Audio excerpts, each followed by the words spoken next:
Um,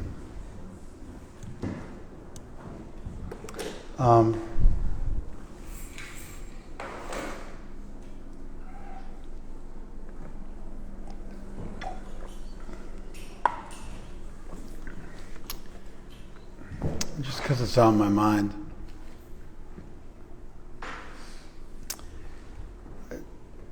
How many of you are familiar with what's going on in Bangladesh? All right. Yeah, most people aren't. You talk to your average person on the street, they don't, it hasn't made the world news cycle. It's a big deal what's happening, and it's especially a big deal for us. Let me tell you why. It's not because it's violence against Hindus. That obviously that's a concern, and that pulls on our heartstrings. Because when something happens to somebody that you identify with, that's somebody who's part of your tribe. You're going to feel it. But the thing that's going on in Bangladesh is much more significant. So, let's start with this. Muslim invaders took over Bengal at the beginning of the 13th century. And by the middle of the 14th century, they had established a sultanate. They'd broken free from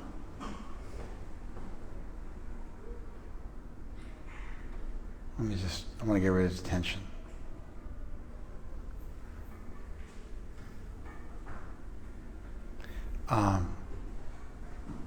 Muslim invaders rode into India. They rode into India in the 8th century, but they rode into Bengal on horseback with armed cavalry and decimated the Bengalis and took over in a very short period of time. And then within 150 years, those Bengali Muslim rulers had broken free from Delhi, and they had established their own sultanate. They had established their own, capital. And they were administrating and ruling that area themselves. Usually the Muslims were coming from the Middle East, and then they'd work out of Delhi. But the Bengali Sultanate was different in that the people who were ruling Bengal were themselves Bengalis who spoke Bengali, and they wrote in Bengali. So it was a mixture. They were both Muslims and also Bengalis. You guys following this? So in 1204, Muslim invaders rode into Bengal on horseback and just decimated the local Hindu population. Bengal was also a popular place for Buddhism, surprisingly. It's on the eastern, coast of India, and so it's just natural that it's near Tibet, Nepal, that area, and so there's some back and forth. And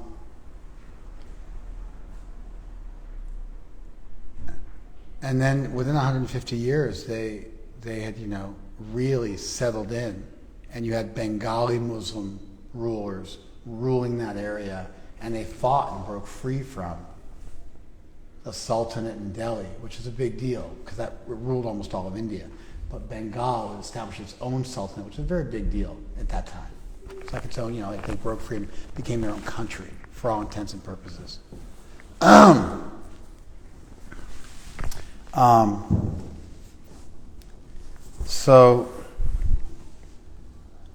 established Sharia, and they made the Hindus second-class citizens. And they ruled, and it was Bengal has been more or less ruled by Islam for the last 800 years. 800 plus years.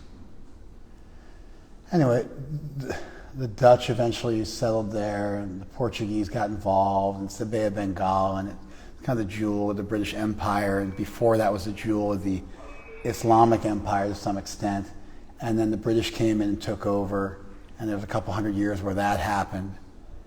And then when the British left India, the last thing they did, more or less when they left India, was they partitioned Pakistan off from India. Pakistan was part of India until 1947, and the British, when they left, they made Pakistan its own country. There's actually 4 kind of kingdoms within Pakistan. They eventually united together. But they separated off because the Muslims, who were the majority of the population, didn't want to be in India. They didn't want to be, ruled by Hindus. They wanted to be their own country. And so Pakistan is on the extreme west of India. And so the British said, okay, let's partition it off, and then you guys are your own country. But then there was also a really thick Muslim population on the east of India, in what is now known as Bangladesh. It was Bengal. But there was a portion of Bengal where the Bengali population is like this. In West Bengal, Indian Bengal, the Muslim population is 25%, Hindu population is 75%. In East Bengal, Bangladesh, it used to be 70% Muslim, 30% Hindu. You follow? So it was like switched.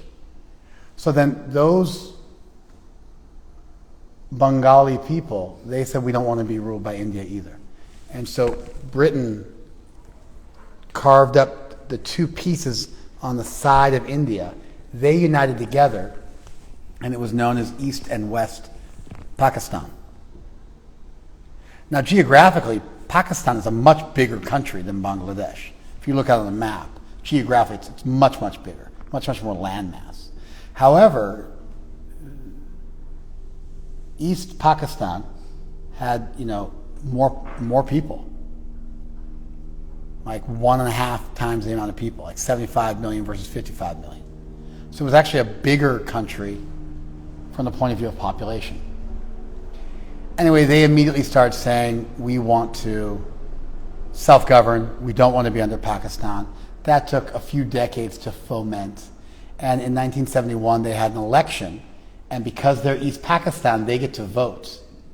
And they voted in a Bengali, Mujib, who was going to be the prime minister of Pakistan.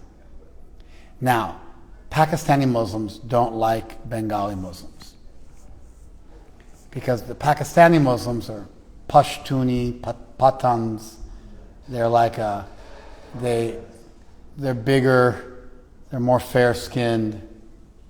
They speak Urdu, which is closer to Arabic.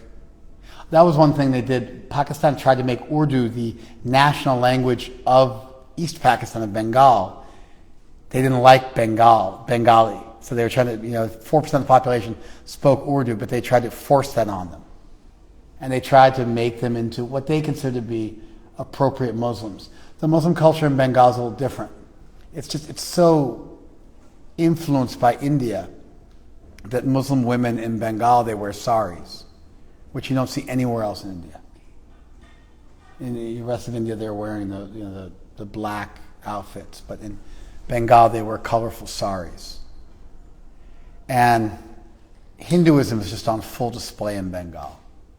And so the Muslims have to tolerate it. Mayapur is very close to the Bangladeshi border. So East Pakistan, they voted in a Bengali, and the Pakistanis were just like, there's no way we're going to let a Bengali be the prime minister of our country. So they did a military junta, they took over, they imprisoned Mujib, and they sent the Pakistani army to Bengal to quell the insurrection. It was a campaign called Operation Searchlight. And I guess that was in 1970 they had the election. So this was like in the beginning of 1971, just before I was born, a year before I was born. And they killed 3 million Hindus in 9 months. Most reports are 500,000, but I think those reports are all wrong. The indigenous reports are 3 million, 2 to 3 million. I trust them way more. Just like India, even in 2021, grossly underreports COVID cases. It's like well established that like their numbers are totally skewed. It's just they don't track the same way we track. Life is cheaper, in these like extremely populated, quote unquote, less developed countries, and so just you don't track everybody who dies.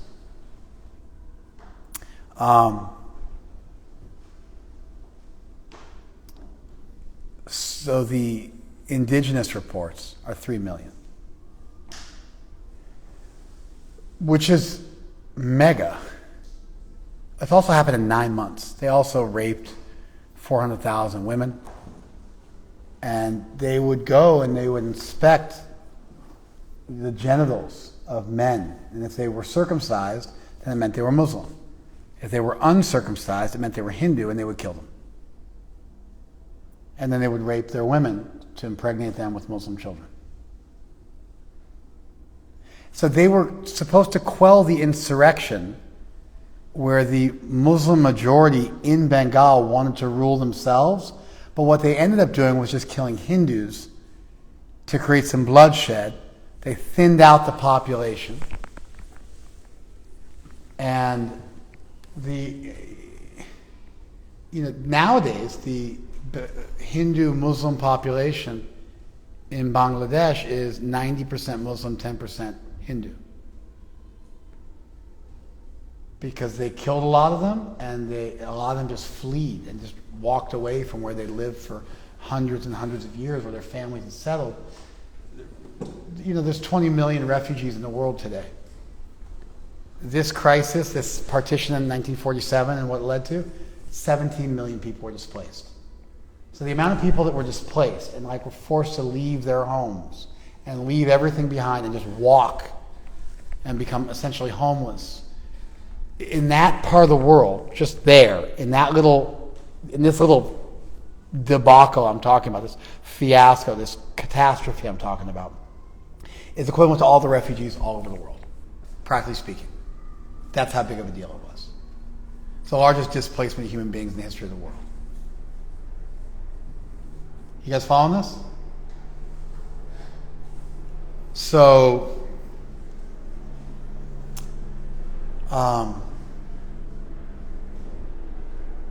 anyway,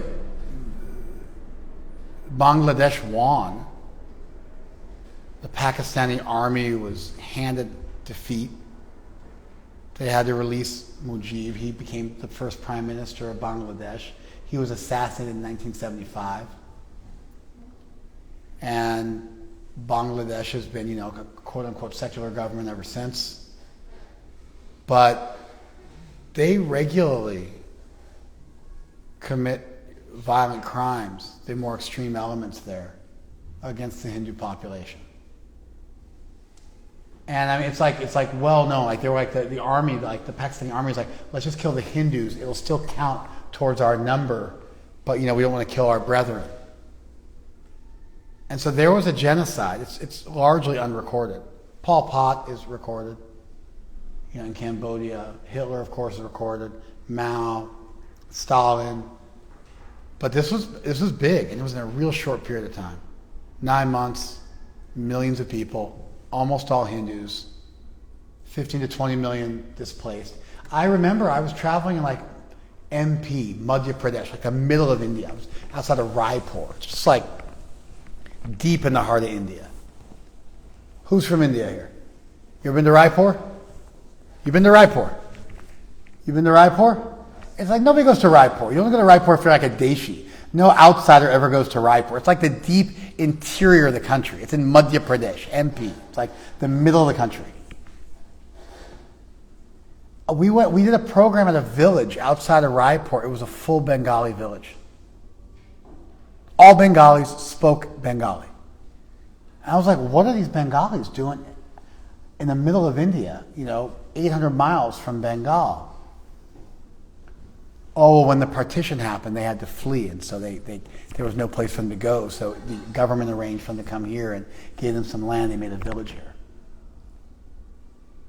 and they're living on like a gypsy-esque shanty town in the middle of MP because they just had to leave everything behind. It's like a massive humanitarian crisis. So, there's lots of humanitarian crises. They're all over the world. But the thing is, you may not be aware of this, but Bangladesh is the center of Gaudiya Vaishnavism.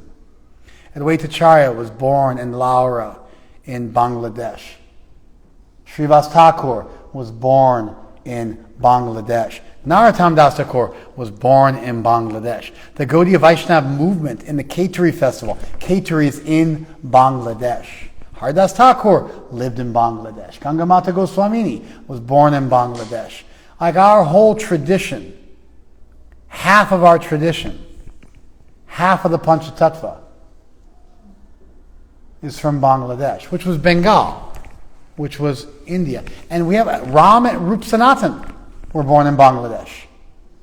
The framers of our whole theological tradition, they were born in Bangladesh.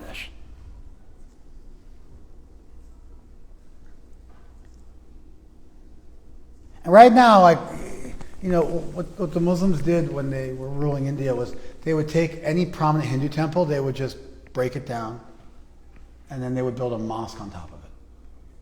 That was their program. And they really, they had a practice of taking the murtis and smashing them and then using them to build the pillars of the mosque. It's like a way to really rub the Hindus' nose in it. And so Ayodhya, Ram's birthplace, big mosque at Ram's birthplace. Mathura, you go to Mathura, Krishna's birthplace, big mosque at Krishna's birthplace. That's what they did. So they also did that with our holy sites. They were too important to us, and they would just put a mosque there.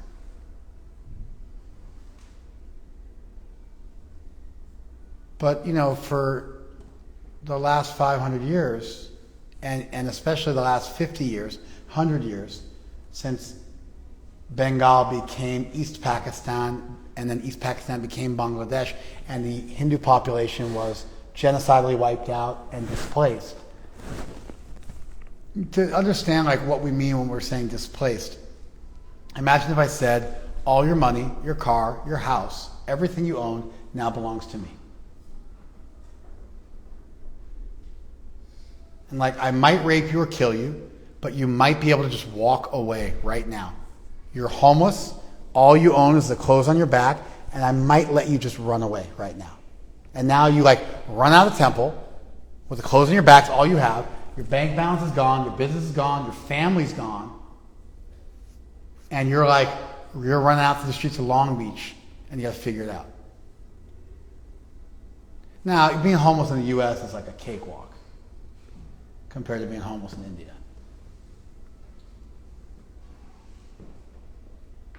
But our temples in Bengal are filled with Bangladeshi refugees who came to walked across the border just to flee the persecution they were suffering.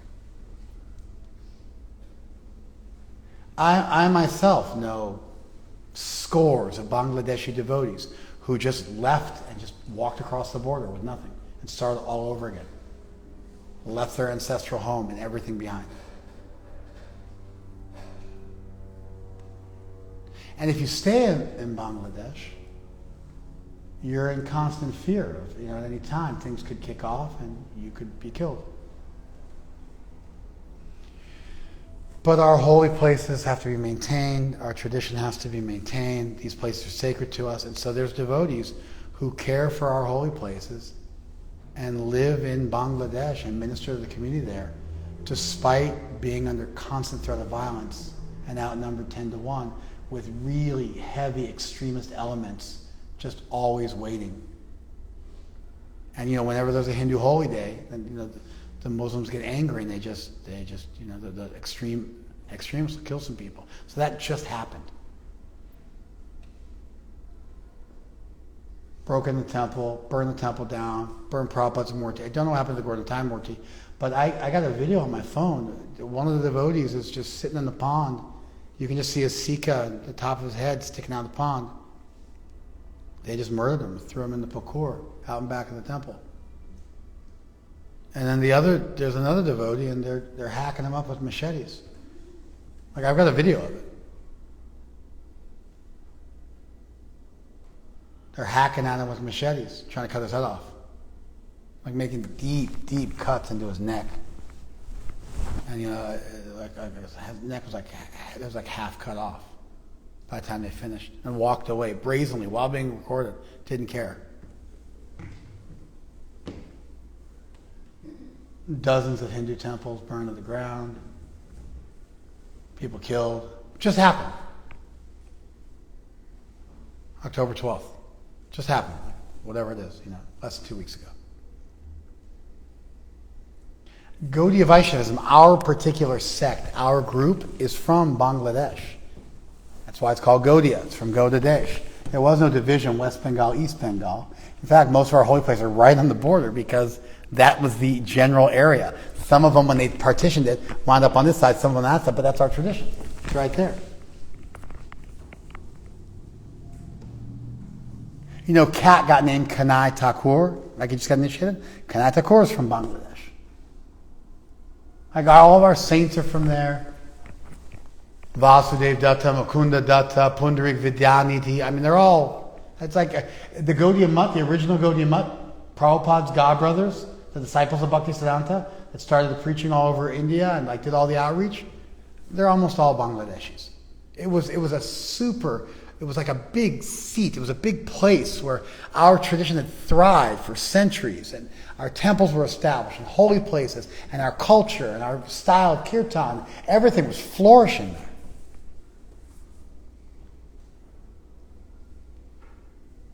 And aided by the British, the population in 80 years has gone from 30-70 to 90-10. 17 million people displaced. Millions killed.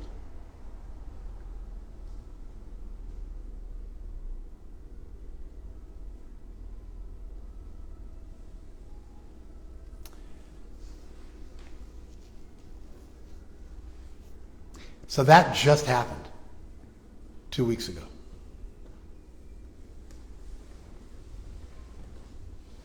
So it's not just violence against any minority is atrocious.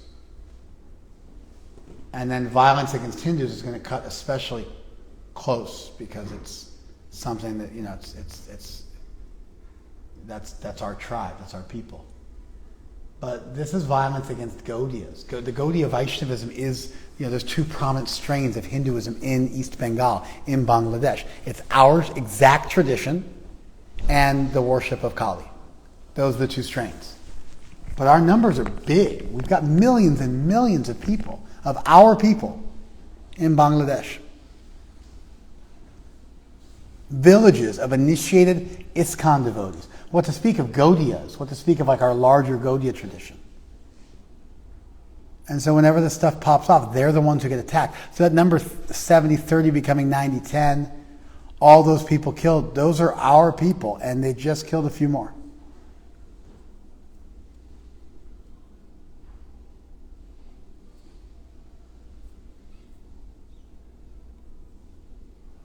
Do you guys follow that? So, the numbers aren't like what they were. They were killing thousands and thousands of people a day in the early 70s. But, nowadays, it's, whatever it was, I think it killed 8 or 10 or 12 people and burned a couple dozen temples down. Numerically speaking, it's small, but, of those 8 people they killed or 10 people they killed, 2 of them were ours. ISKCON devotees. Why does the media doesn't report all this? Because it's a small country. And it's just not that important. Yeah, it's just like not that big of a deal. Somehow Hindus aren't popular. Isn't it more because it's Hindus? Yeah, I think Hindus, yeah, I mean, like if you speak ill of Islam in academic circles, people freak out. If you speak ill of Hinduism in academic circles, it's totally acceptable. You can rip on. We shouldn't do a full conversation. I mean, we're having a class. I'm giving a class. I'm not having a private conversation with you.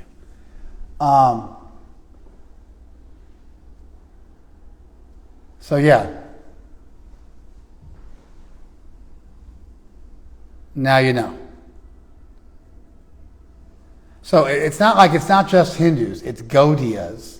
It's not just Gaudiyas. It's our group. We have a lot of people there. And when things are nice, you can go there and see our holy places. Usually it's like just a tree, just a house now. Because if it was anything too big, the Muslims raised it and built a mosque on it. I mean, right now we just got approved by the Indian government to get rid of the mosque at Krishna's birthplace. Like that just happened a few weeks ago. It'll then have to go to the Supreme Court. It'll probably take a decade for it to get ratified. But probably like within my lifetime, the next couple of decades, they'll finally remove the mosque that was built at Krishna's birthplace as a big slap in the face towards the devotees 5 centuries ago, when the Muslims came into power in that area, and it's like a humiliating thing. We're going to build a mosque in your most sacred place. What are you going to do about that?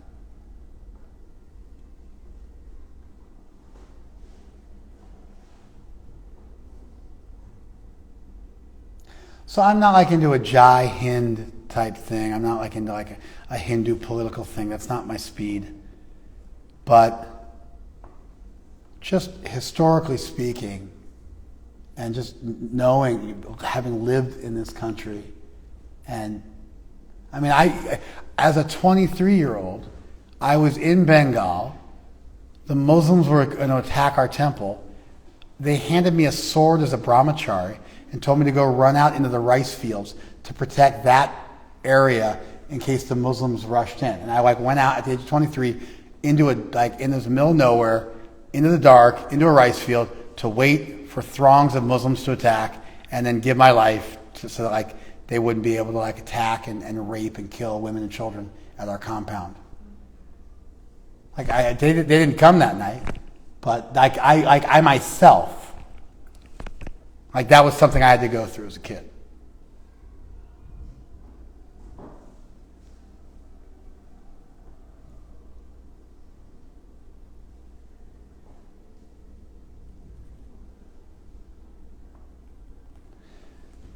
Did you guys follow this? It was like a full genocide. The yellow, the stars they would put on the Jewish people, they would write the yellow H on the door, and so you just know. Okay, it's I'm going to go there. I can burn that house, kill those people, rape those women, because they all look Bengali, so you can't tell who's Muslim and who's Hindu. So they would mark it to make it easy when they came in with the guns and the swords. They knew who to hack up.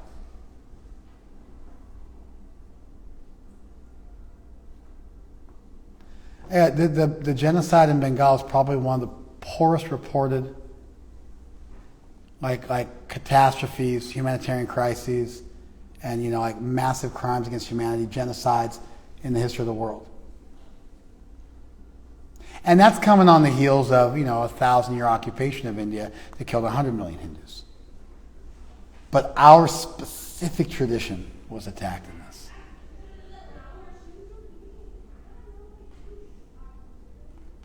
Okay.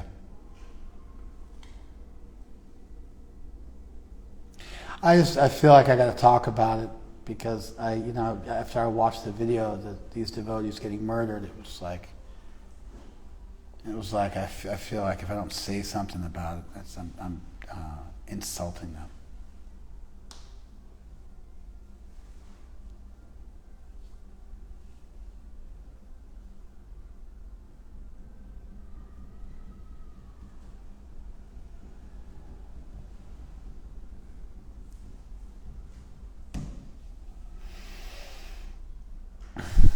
No, I'm just going to keep talking about it for another minute. There are moderate Muslims who decry the violence, and I think that's fantastic. I want to partner with those people. Those people are our allies. And so I think that's great. I hope the whole world becomes moderately Islamic and it does not want to kill people for believing the wrong thing. And the moderates will say, hey, Muhammad didn't teach this.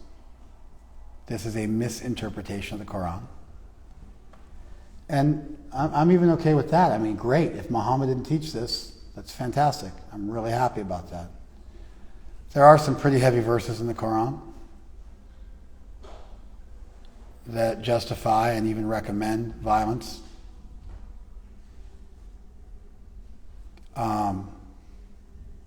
I've read the apologists' attempts to squeak out from behind them. I don't find the arguments that Muhammad was moderate to be particularly compelling. He seems like a 7th century warlord in the Middle East who owned slaves and killed people, seized land. Those ideals seem to be recorded in the Quran along with a bunch of other really cool stuff.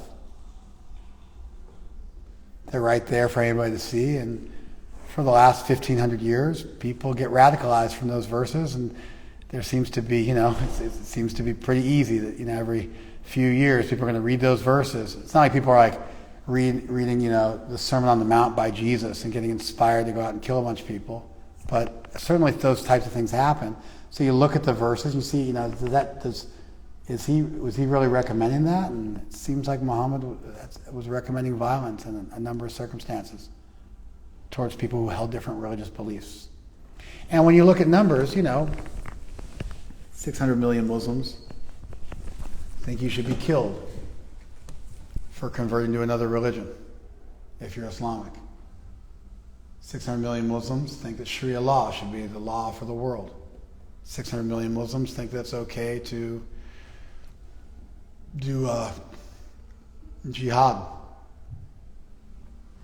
and engage in terrorist acts. 800 million Muslims believe in the traditional rules of hudud, where you cut off the hands of thieves and so on and so forth. So when they actually run polls, it's not like a small, tiny little fringe group. There is a large subsection of the Islamic population that has a very, what would be considered in the West, extreme view of Islam. There's moderates, to be sure. Oh, and also, this is what people will admit to on the poll. There's that whole thing. So, generally speaking, people are reticent to admit to what's actually going on in a poll. Like when you polls about people who are, who are pedophiles and things like that. Obviously, there's a motivation for people to underreport what's going on. And so this is just what people report. There's a large contingent of the Islamic world that has very, very extreme views. And concepts like, that Sharia should be established and then the place becomes Dar al-Salam, a house of peace. And if Sharia is not established, it's Dar al-Harb, a house of war. And that, anybody who's not Muslim has to pay the jizya. These types of ideas, they've been around almost since the beginning. And they're kind of standard interpretations that have been popular for 1,500 years. So I'm all for a moderate Islam. I'm not for saying Muhammad is responsible for everything that happened. But there's a lot of problematic verses in the Quran. And a lot of these ideas are way more mainstream and way less extreme than you might think when you look at the stats. Do you guys follow that?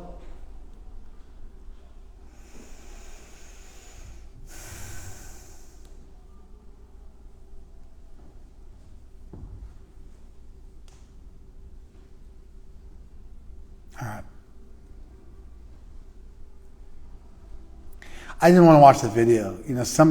I told somebody I had the video, and I'm like, do you want to watch it? And they looked at me and said, yeah. And I was like, dude, I'm not going to let you watch the video. This isn't a horror movie. It's one of our people getting butchered. And for 2-3 days, I couldn't watch the video once I got it. But then I finally felt like if I don't watch it, it's an insult. But then since I watched it, I can't get it out of my head.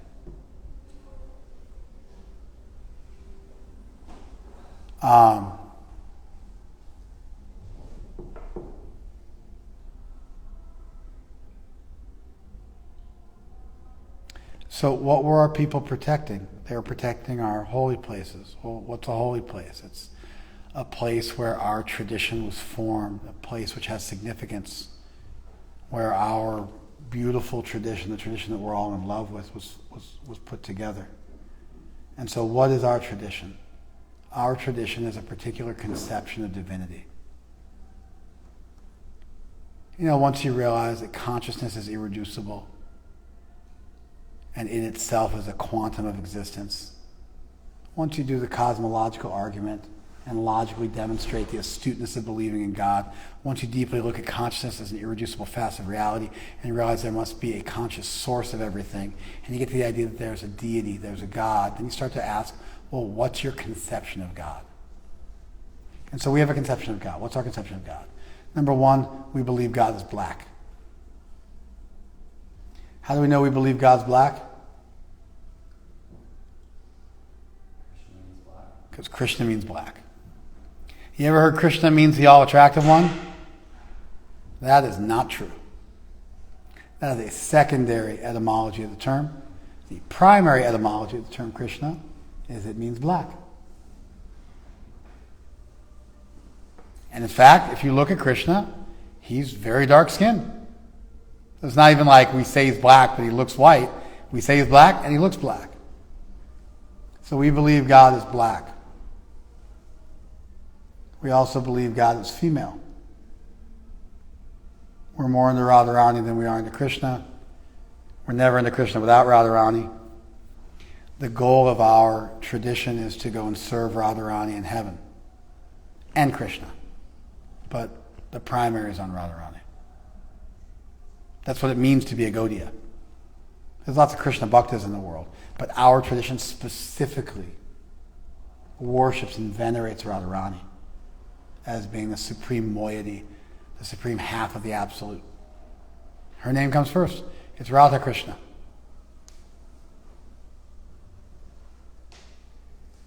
Hare Krishna, Radha Krishna. Her name's twice. We say her name twice as much as Krishna. Hare is Radharani. We say it twice as much as we say Krishna and Rama.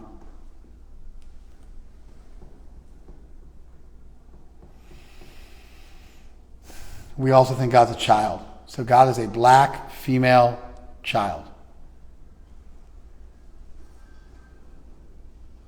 Most of us think of God as a parent, so you can ask for things. But if you think of God as a parent, you end up asking for things. We don't want to ask for things, so our tradition thinks of God as a child. So we believe that God is a black female child.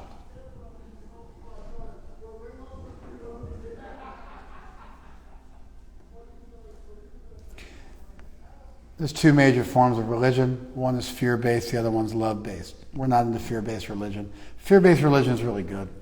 You're talking to low-class people, you tell them you'll get punished. Any system of governance needs to have punitive justice.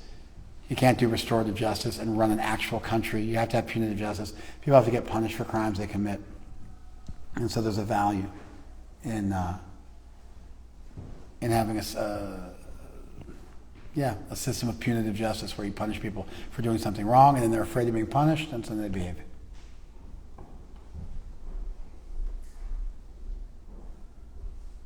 But there's limits. A fear-based relationship, you can't get married to somebody have a fear-based relationship or live a whole lifetime with somebody in a fear-based relationship. You end up with post-traumatic stress disorder. So we're into a love-based relationship with God. It's more difficult. It requires a lot more maturity, but it ultimately you end up doing the right thing because you just are a good person and you care about the other party And so you do right by them because it's the right thing to do, even when nobody's looking. It has a lot more longevity, a lot more depth to it. So we worship a black, female, child deity with love. Love has two flavors. Got an intimate flavor and a formal flavor. Formal is respectful. There's some hegemony. There's some power differential. Intimate love requires you to get rid of power differentials. So if you want to intimately love God, which we do, the way you intimately love God is you have to forget that God is God. So we have a whole thing about this called Yoga Maya that most of you guys are going to be aware of. But our ideal is that you end up falling in love with God romantically, intimately, thinking of God as your child or your lover or your friend, and you think of God as your family member, and you love God so much you forget that he's God. So when Yashoda looks in Krishna's mouth, she sees the universe in Krishna's mouth. She thinks she got heat stroke. When Krishna picks up Govardhan Hill, the cowherd men think that Krishna's not going to be able to hold up the hill, so they have to jump in and hold up the hill for him. Krishna displays his omnipotence over and over again, and the Brajavasis just shake it off. Because Krishna is first and foremost their friend, their lover, their child, their family member. And so our vision, our goal, is to fall so much in love with God we forget he's God. And Krishna also falls so much in love with us, he forgets he's God too. And we end up being one big family in the spiritual sky where we love and care for Krishna. Yashoda suckles Krishna at her breast. Krishna becomes subservient to such love. So we worship God as a black, female, child. We worship God in that way, in a loving relationship that puts a primacy on intimacy, so much so that you forget Krishna's God and just love him like your very best friend. And Krishna loves you like that. That whole thing is the month of Damodar, which is our name for Kartik. The month of Kartika is from Kritika. It's the constellation Pleiades. And so it roughly corresponds to, October, November. That's usually, it always takes place somewhere in there. It's a lunisolar calendar, and so it takes place it changes every year. The dates change a little bit. It's a harvest festival. All agrarian cultures celebrate the harvest because they got enough grains to last. Govardhan Puja was a harvest festival. Diwali is a harvest festival. It's all harvest festivals. You collect enough grains to make it through the winter, and so you celebrate.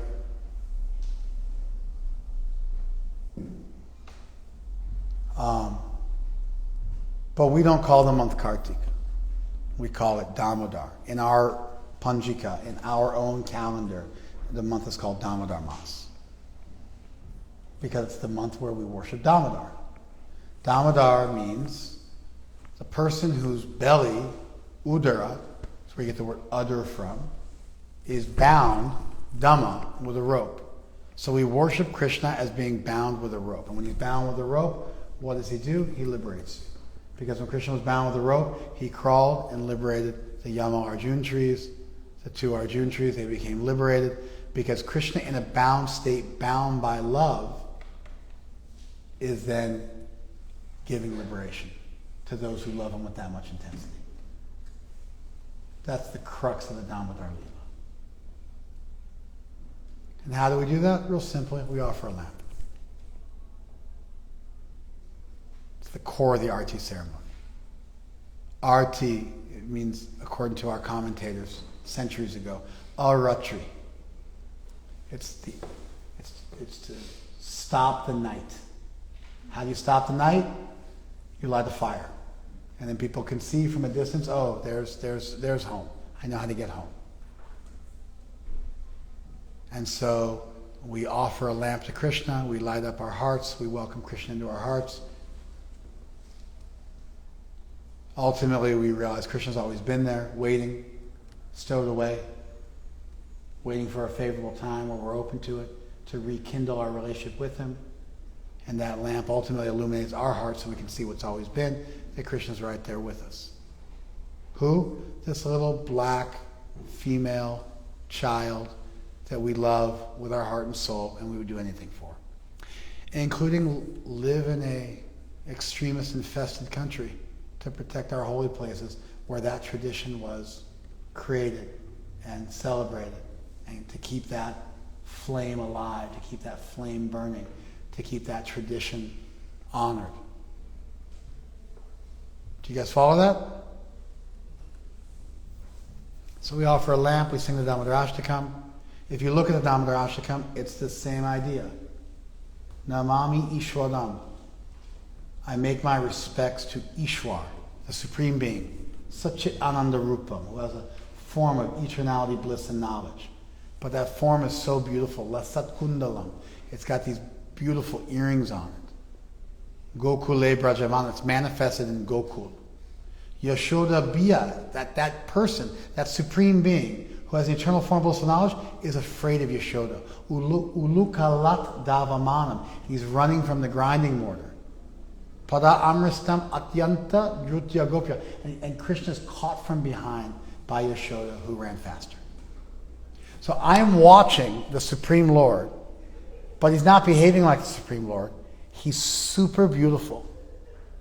And what's he doing? He's running from his mother in fear. It's like inconceivable. And not only is he running from his mother, Krishna runs with the speed of the mind. But what's happening? His mother is running faster than him. She caught him. And what's he doing? Rudamtam muhu. He's crying. So much. Netra jugman rajanta kadamboja jugmena. He's rubbing his two lotus eyes with his two lotus hands. Shatanka netra. Shatanka netra. His eyes are filled with fear. Muhu shvasa. He's breathing heavily. Kampa. He's shaking, quivering. Chireka kanta stita graivam. The necklace on his neck is moving around because he's breathing so heavily and shaking so much. Damodaram bhakti badham. That Damodar, that Lord who's bound around the belly, is bhakti badha.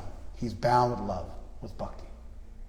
The unbindable, unknowable, inconceivable absolute becomes bound with the love of his devotee, which is attractive even to the all-attractive one. Krishna wants nothing more than our love. It's the most attractive thing. It's the one thing you get for the person who has everything. You give him your love. What kind of love? Intimate love. Selfless love. Pure love. What's that look like? It means you love God as a little black female child who's dependent on you, who you suckle from your breast, who you play with in a land where every step is a dance and every word's a song.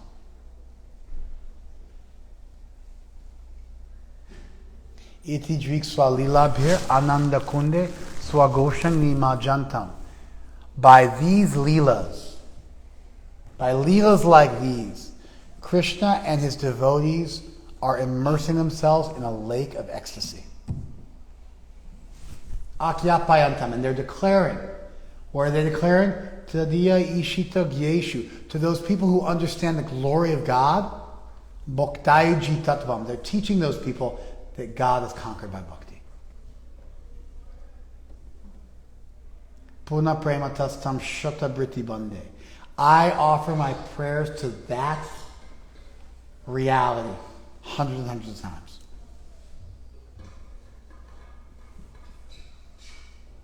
What's the result of this conception? Varam deva moksham na moksha vadingva natcha anyam vreneham vadeshad apiha. O Deva, O Lord, O Varesha, O Lord who can give any benediction. I don't want liberation. If there's something beyond liberation, I don't want that either. Na moksha avadingva.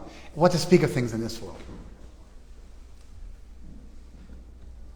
I don't want liberation or things in this world. Api iha. What to speak of things in this world? I'm not going to pray to you for those things. What am I praying for? Idam teva purnata gopala balam. I'm praying that manasya virasta. Idam teva purnata gopala balam. Sadame manasya virastam kimanyai. I'm praying that this form will always appear in my mind of you as a cowherd boy. Bal Gopal, as a child. Bal means child. Gopal, protecting cows. Before Krishna protects the cows, he's Vatsapal. There's Gopashtami, takes place during this month also. Krishna protects the cows, but that's when he gets a little older. When he's young, he's Vatsapal. He only takes care of the cows. He's not big enough to take care of the cows. They have a festival on the day when Krishna graduates from being able to take care of the calves to being able to take care of the cows. That form of yours as Gopal, just let that always be manifested in my mind. That's all I want. I don't want liberation. I don't want anything in this world. All I want to do is see and serve that form. So you look at this song. The song's thousands of years old. You look at the song. The song is written by Hare Krishna.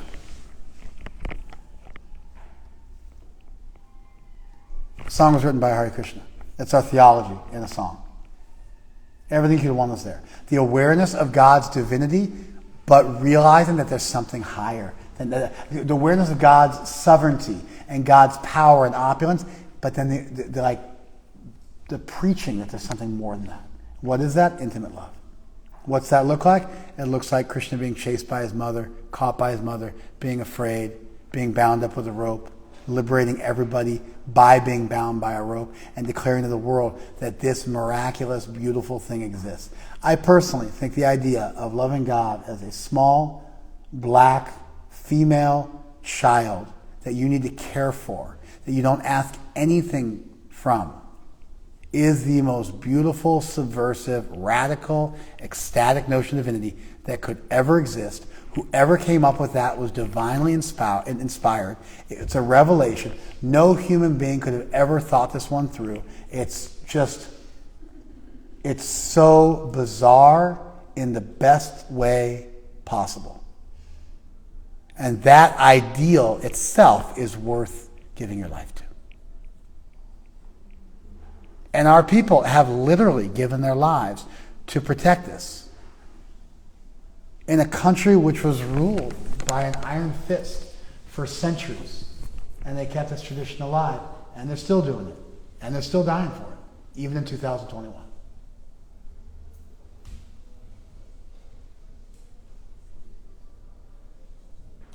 So I guess if I was going to wrap it up, I think we should all take really seriously the tradition we're a part of, because people literally gave their lives for it, to make it available to the world, to keep those places of pilgrimage accessible, to keep the tradition accessible, to keep the culture accessible, to keep the songs accessible, to keep the art accessible.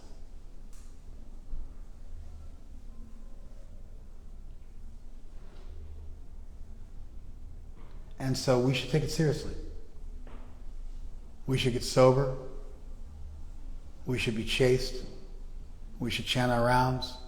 We should be good devotees. Why? Because people gave their lives so that we would learn about this. And it's a beautiful conception of divinity. The most beautiful. I can't think of a better one. I'm open. My door is open. Show me a better conception of divinity than a transcendental Cupid, than the Supreme Lord as being the God of love. Show me a better idea. And show me a ritual and a tradition and song and poetry that better enunciates and declares and teaches systematically these ideas.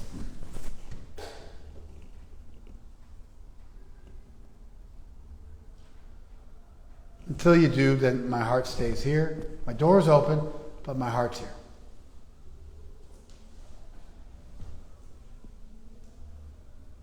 That's Damodar Mas. That's Kartik. That's this month. We offer a lamp every day. We sing the Damodarastakam every day, which we're going to do now. Sometimes we chant some extra rounds. Sometimes we renounce something that's not good. We do that positive, negative thing. People do in all religions.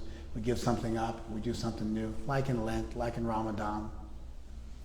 And the specific nature of this month is we celebrate Krishna as Damodar, as bound around the belly with the ropes of love by his devotees.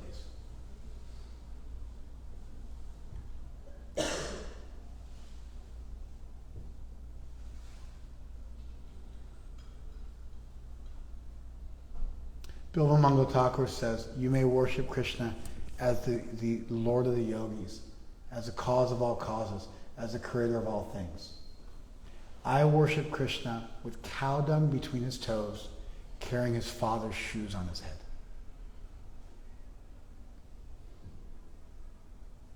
The Supreme Lord, in divine rapturous forgetfulness, goes out every day to play with his friends in heaven. And their angelic mothers pack them all lunches. And Krishna's father is the wealthiest of them, and they pack Krishna the nicest lunch, filled with jalebis and gulab jamuns and kachoris and samosas and all sorts of, really good snack food. The other cowherd boys that Krishna is friends with, who are his chums, they're not so wealthy. They eat rice and dal, curry, maybe some chapatis. When Krishna goes out to take lunch, everybody breaks out what their parents have packed for them, and Krishna sees that his friends don't have all the nice things he has. So he gives his own lunch to his devotees. And he eats their lunch. And so our concept of heaven is where the Supreme Lord plays and disports himself on equal terms with his friends, favoring them so much that they eat his meal and he eats theirs. And like our God is like a God who's eating rice and dal because he would never let his friends eat that while he eats. When Krishna went out, Krishna's mother made him shoes so he wouldn't. The devotees are so worried about Krishna's soft feet. The gopis are afraid to put Krishna's feet even on their breasts. They're afraid that their hard breasts will injure Krishna's feet somehow. And Krishna's mother makes him shoes. And Krishna says, I can't wear shoes. My cows don't have shoes. They're my friends. If you want me to wear shoes, you have to make shoes for all of my cows. If they're all wearing shoes, only then will I wear shoes. Otherwise, I'm going barefoot just like they are. That's the nature of divinity. Krishna loves us that much. You want to go to the material world? I'll stay in your heart. I'll be quiet.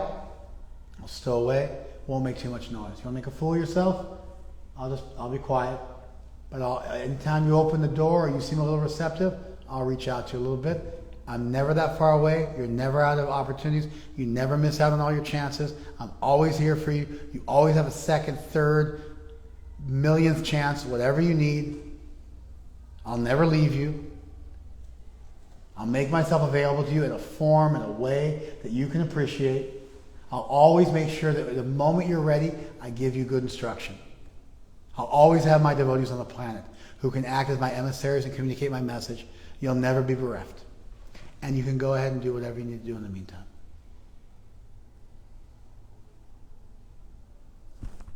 That's God. That's Krishna. That's Damodar. That's this month. That's our tradition. And we've been living and dying that for, forever. And so we should take it seriously. When things like this happen, we should realize, wow, this is like a serious thing I'm a part of. This isn't like some neo-Hindu, New Age kind of cult. That's not what we are. We're a serious, legitimate, full-fledged religion. The whole deal. Thousands of years of sacred text, poetry, dance, drama, art, beautiful ideas, all seen together coherently over thousands of years by saints who've been around since before Judaism. We're old. We go back a long ways. And that flame's been kept alive, and it's still here. And you guys are all a part of it. So at least you should chant your rounds. At least you should stay sober. At least you should do a little service. At least you should just kind of at least tread water. Don't sink in the quicksand. Don't be a fool. Don't be an idiot. Don't waste your life. Because amazing people have preserved this for us. So we could dip our toe in it or immerse ourselves in it.